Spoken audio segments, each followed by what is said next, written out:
Welcome to The Last Breakfast. Please enjoy the video. You're starting now? Unbox and plug the Apple TV 4K into a powered outlet and an HDMI port on your TV. Once done, set the TV to that HDMI input and power on the Apple TV remote by pointing and pressing any button. Use your iPhone to speed setup.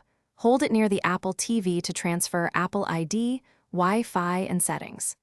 Make sure to choose the correct HDMI input on the TV and opt for Ethernet if you want lower latency and more stable 4K streaming. You'll now configure software and accounts.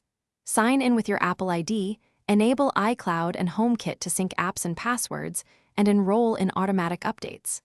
Next, go to Video and Audio settings.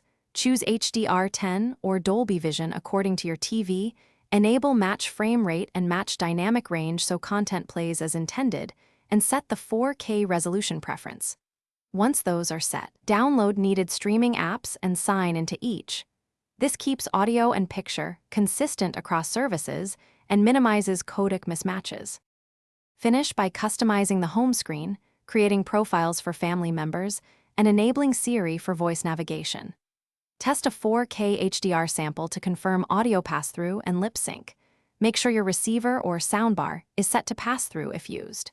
If video stutters or drops, reboot the Apple TV and TV, check that your HDMI cable is high speed and in the correct port, and temporarily lower resolution to 1080p to isolate bandwidth or handshake problems. This one tip usually resolves most playback issues quickly.